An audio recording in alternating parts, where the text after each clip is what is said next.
जी अस्सलाम वालेकुम। आज जुम्मा शरीफ बहुत ज़्यादा गर्मी पड़ रही है तो बनाते हैं कुछ ठंडा मीठा तुख्म लंगा और गूंद कतीरा का शरबत।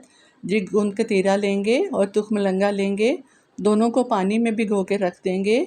30 मिनट तक ये पानी में भीगा रहेगा।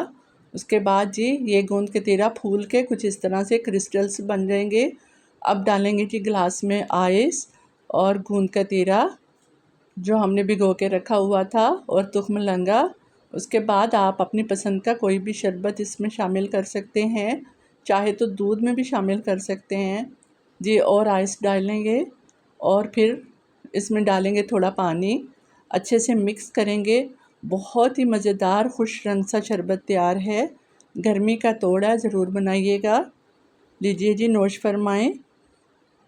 लाइक और शेयर कर दीजिएगा। बहुत शुक्रिया।